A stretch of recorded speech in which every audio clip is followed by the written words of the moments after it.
Have you ever felt like you're constantly giving explanations no one asked for? As if every step you take, every choice you make, every quiet moment you embrace needs to be justified. As if simply existing requires a reason. It's exhausting, isn't it? Maybe you've caught yourself explaining why you're tired, why you didn't want to go out, why you chose to take care of yourself, as if choosing yourself was somehow a betrayal, a sin you must account for. And without even realizing it, you begin to ask for permission to exist.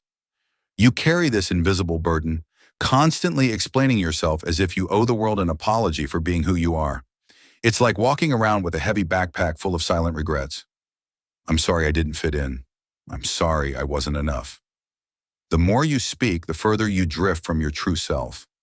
We live in a world that teaches us from an early age to please, to adapt, to mold ourselves so we don't make others uncomfortable. We become masters of justification. We learn to turn our feelings into arguments, into defensive speeches, because somewhere along the way, we absorb the belief that our emotions need external validation to be real. But eventually, something deep inside whispers, enough. Enough of translating yourself for others' comprehension. Enough of begging for acceptance disguised as explanation. Sometimes silence is not surrender. Sometimes it's the first act of self-respect. Silence can be a boundary, a firm, quiet line that says, I no longer need to convince you of my truth. What if true self-love begins the moment you stop explaining yourself? Have you ever asked where this compulsive need comes from? It's not just a habit, it's a wound. There's something deep within you, something that fears being unseen, misinterpreted. Perhaps it echoes back to childhood moments, times when you learned that if you didn't explain yourself perfectly, you might face rejection or worse, abandonment. So you started overanalyzing every word, every action, monitoring your behavior like walking a minefield where one misstep could mean emotional exile. This is the residue of those experiences, echoing still. Don't say that. What will people think? Be quiet. That's not appropriate. If you act like that, no one will love you. Words like those planted a seed inside you, a seed of doubt whispering, maybe I'm not enough as I am. That seed grew into a creeping vine, wrapping around your voice, suffocating your authenticity, dimming your inner peace. Without realizing it, you began living as if you constantly needed to prove you deserve to be here. But it's not your fault. This is what you learn to survive in a world that often punishes vulnerability and rewards the mask. Yet every mask tightens over time. Eventually, you can't breathe beneath it because living solely to be understood is a slow death of the soul. You have the right to be yourself even if no one understands you. You have the right to feel without giving reasons. You have the right to exist even if your story isn't neat or tidy. And what if the fear of being misunderstood reflects a childhood where no one truly took the time to see you? We tend to believe speaking sets us free, but sometimes speaking too much builds a prison of invisible bars.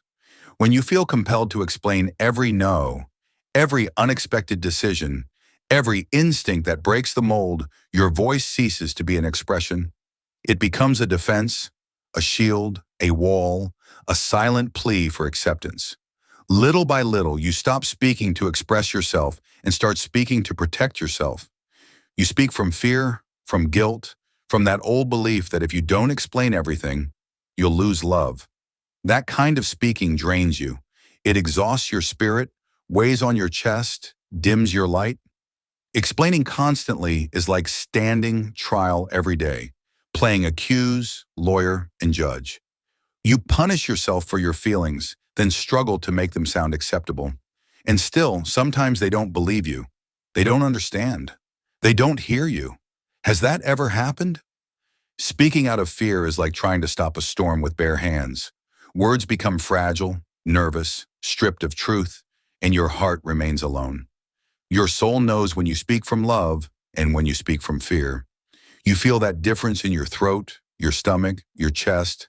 There, a painful but freeing truth emerges. No matter how much you explain, those unwilling to understand never will. Not because of who you are now, but because they never truly tried to see you. Maybe, just maybe, it's time. Time to stop speaking just to convince and start embracing silence to begin healing. There's a moment in life, quiet and raw yet beautiful, when you realize silence isn't emptiness. It's shelter, a place without words where you can finally hear yourself again. Not the uncomfortable, punishing silence. I speak of a silence that embraces you. Not the absence of sound, but a sacred presence arriving after countless internal battles. This silence doesn't scream or plead to be broken. It doesn't demand explanations or ask for anything. It simply is, a gentle witness to all you carry. In its presence, you feel, perhaps for the first time, what it means to be completely seen without judgment. This silence doesn't question your pain. It doesn't interrogate your sadness, fears, or uncertainty. It doesn't try to fix or mold you into something more acceptable. It doesn't ask you to be okay. Instead, it meets you exactly where you are. It says, you don't have to explain why you feel this way. Just rest. And it is in this silence, listen carefully, that your soul finally finds space to breathe, to exhale without fear of being misunderstood.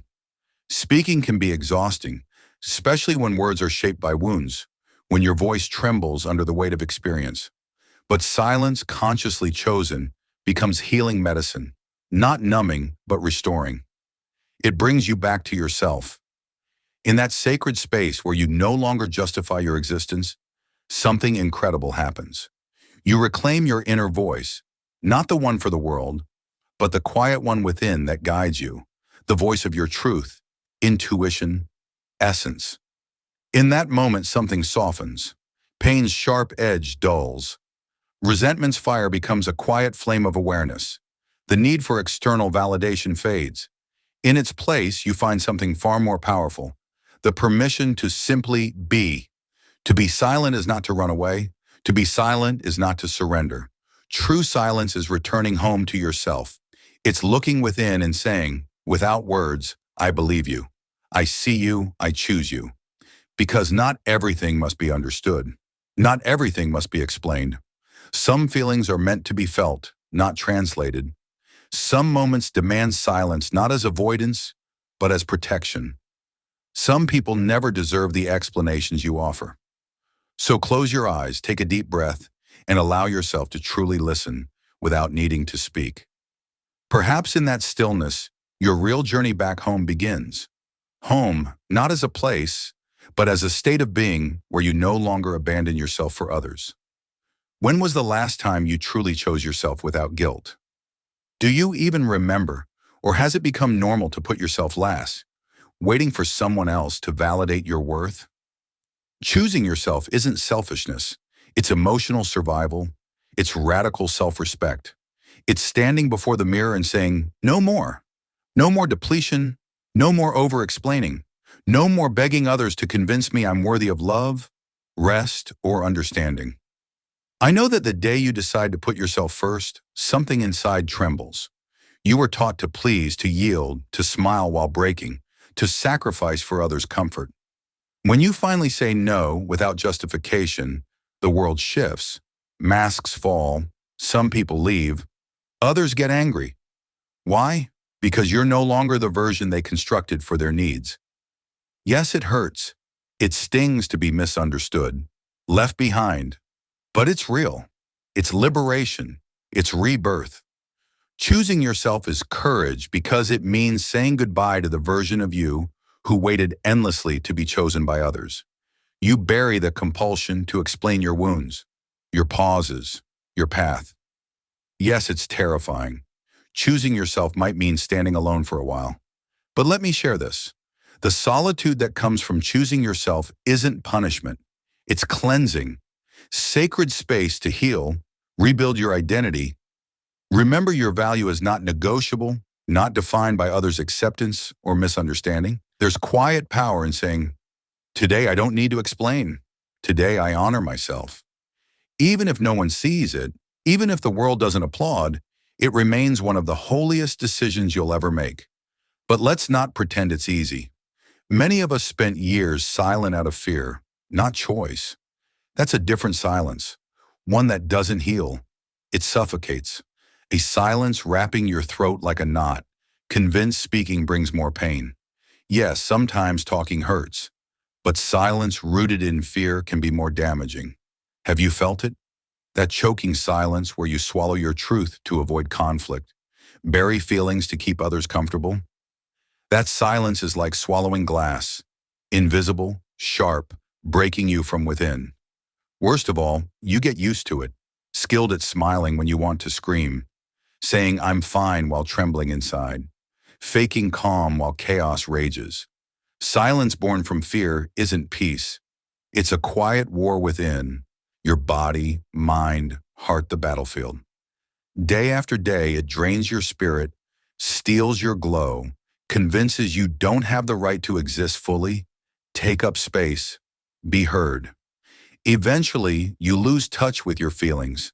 Silence for so long, the map of your emotions fades. So what's the difference between healing silence and destructive silence? One word: intention. Healing silence comes from choosing yourself. Destructive silence comes from fearing the loss of someone else. One whispers, "Today I care for myself." The other murmurs, "I'm not worthy of being heard." But you are worthy. Worthy of spaces where your voice doesn't need defense, where it simply exists. You deserve relationships where silence is peace, not prison. If you haven't found those spaces yet, be that space. Be the one who listens to your soul. Be the one who lets your heart speak and rest in silence when that is the truest self-love. One day, quietly, without fanfare, something inside will shift. Not anger, not sadness, but a strange, sacred stillness. A calm knowing will rise. That day you'll simply say, enough. It will change you forever. You'll realize you no longer owe anyone an explanation. Not from superiority, but understanding. Anyone who truly loves you, truly sees you, doesn't need you to justify your existence. It will be a quiet, holy day. A day you choose not to answer certain questions. Stop giving reasons for fatigue, distance, boundaries. Stop translating your soul for others' understanding. Constantly explaining is begging for permission. Permission to feel, choose, be. But no one else holds that power. They never did. Only you grant that freedom. Stopping explanations doesn't mean closing off. It means opening more fully to your truth, your intuition, the inner wisdom, knowing some choices come from the heart, not logic. Decisions from the soul may not be rational, but they are real. Real truth never needs justification. You realize silence isn't emptiness, it's wholeness. Telling the world, I no longer live to be understood. I live to simply be. From that place, you attract people who don't over-explain either. They feel you. They resonate. They honor your energy. That is freedom. Some wounds don't bleed, but they speak.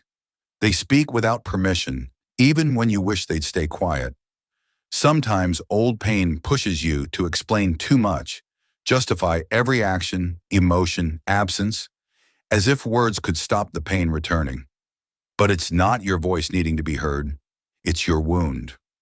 Remember when you said, "This hurts," and they called you overreacting? When you asked for love and they called you needy?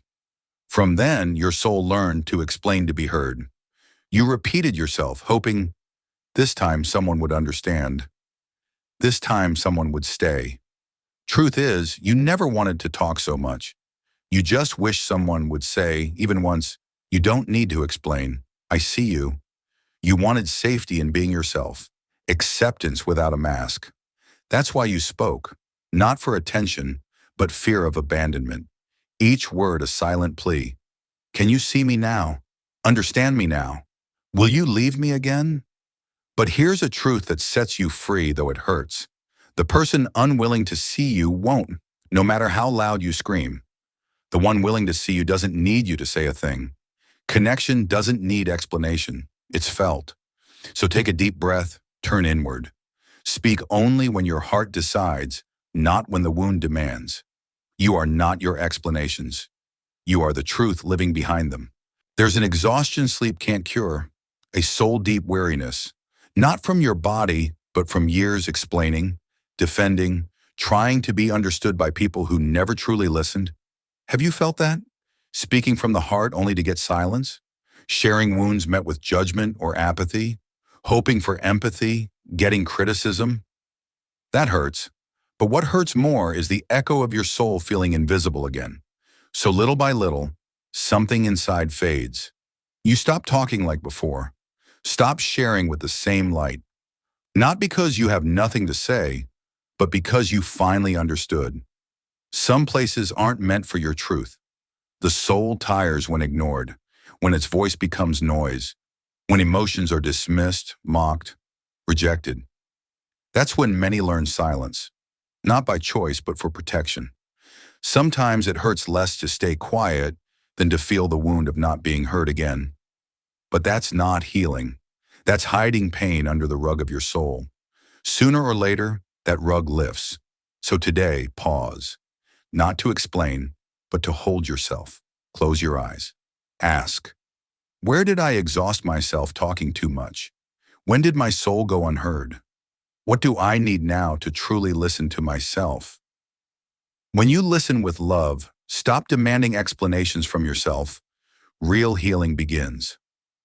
We live in a world demanding smiles, uncomfortable with raw pain, wanting you to say, I'm fine, even while falling apart. Little by little, you learn to justify sadness, explain why you're not okay, offer reasons hoping people won't leave when they see tears, as if feeling deeply was a flaw, as if pain needed signed approval.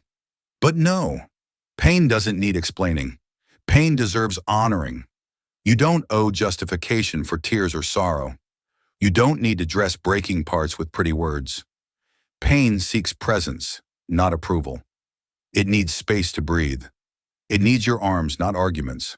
The saddest part? Pain often grows not from what it feels, but from how often you feel forced to justify it. I'm just tired, Mon, you say. Rough week. Sorry. Just stress. Lies dressed as explanations to avoid discomfort. Stay accepted, not seem weak, dramatic or negative. But feeling doesn't make you weak. Denying what you feel breaks you. So today, let yourself feel, without guilt, without explaining, without covering up. Your pain doesn't need logical proof. Your soul knows. All it asks is to stop fighting what you feel. Make silence your temple. Within that temple, let your pain speak free of judgment. Here begins true emotional freedom. There's a silent belief in many wounded hearts. If you open your soul completely, you'll be more loved. So you share everything. Undress emotionally. Confess intimate wounds, hoping raw sincerity will make someone hold you tighter. But it doesn't always happen. Not everyone is ready to hold your truth. Not everyone has the sensitivity to receive what you kept quiet. Most painfully, not everyone deserves it. Your truth is sacred. It's not a persuasive speech or a product for approval. Your truth is a fire. Guard it. Share it only with hands willing to feel its warmth without asking it to dim. Your truth can illuminate or it can burn. It all depends on where you place it. Too often, in the name of love or longing for connection, you've handed your deepest self to those who lack the capacity or willingness to truly hold it. People who turned your vulnerability into criticism, weaponized your confessions, mistook your sincerity for weakness. So you closed down. You vowed never to open up again. But that punishment isn't yours to carry. The mistake wasn't trusting. The mistake wasn't speaking. The pain came from not discerning who deserved that sacred part of you. Learning to choose who hears your truth is an act of self-love. It's declaring, my story isn't for consumption. It's for reverence. Because some seek to know you only to control you, while others listen to protect you. The difference lives in their presence, their energy, their intention. Not everyone deserves your silence, and not everyone deserves your voice. Both are gifts. So don't condemn yourself for having revealed your heart. But from now on, open only where your soul feels safe. The exhaustion of over-explaining. Sometimes speaking too much becomes forgetting. a polished distraction, an ancient tactic to avoid feeling what stirs beneath. While you talk, analyze, justify, you drift from yourself. You dissolve into others' expectations. You vanish in the maze of, what do they need me to be? But when you choose silence, true silence, not the stifled kind, something aligns. Chaos finds a center. This silence isn't hiding, it's returning. It's hearing what the world's noise drowned out. That soft, persistent voice within. The voice that whispers, you have nothing to prove. You weren't sent here to perform. You came to remember who you are, not to justify it. In this silence, external judgments dissolve. The craving to be understood fades. Your worth isn't measured by how eloquently you articulate your pain, but by how courageously you meet it. Silence becomes medicine, a mirror where you finally recognize yourself. No masks, no scripts, no armor. What you sought outside was always within, waiting, patient, loving. You grow quiet to remember, quiet to return, quiet to heal. The moment you stop begging, there comes a quiet, almost imperceptible shift. No fanfare, no drama, just a firm inner knowing. No more begging. This isn't pride or coldness. It's dignity rising from its knees. Because yes, you did beg. You begged through over-explaining, through apologies you didn't owe, through sugar-coated words that hid your fractures, through anxious silences, hoping someone would notice your absence. This begging wore many disguises. Patience, over-understanding, pretending everything was fine. Your soul remembers how you dimmed your light to avoid inconvenience, how you folded yourself smaller to be loved, how you explained again and again, pleading, am I enough now? Until one day you choose yourself, not from anger, but from a love so fierce it refuses to let you surrender more pieces to those who don't cherish them. The soul that chooses itself stops begging, stops explaining, stops waiting. It begins to walk, not with resentment, but with boundaries. Not to offer its heart, but to finally hold it. And here everything changes, not outside, within. Silence becomes your companion. Solitude, your home. You become your own safe harbor. The tyranny of convincing. Convince. Such a heavy word when born of fear. Convincing others you're worthy, that your feelings aren't too much, that your wounds aren't burdens. It's a dance that drains you, a conversation echoing endlessly in your ribs. What if I explain it better? What if I change so they stay? But you don't see the cost. With every compromise, you betray yourself. You sand down your edges to fit. You reshape your love to be palatable. You mute your truths to keep the peace. The deepest wound isn't their rejection. It's who you had to unbecome to avoid it. Until one day, you've had enough. Not of them, of yourself.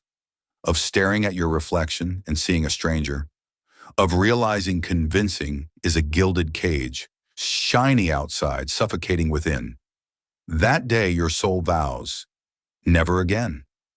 No more auditioning for love. No more translating your essence. Your words grow spare. You speak only what rises from your core. If they don't understand, let them go. Your truth isn't a debate, it's a life to be lived. Those meant to will feel it. The revolution of quiet. For years, you were taught your value depended on being understood, on clarity, on coherence for others. But no one told you.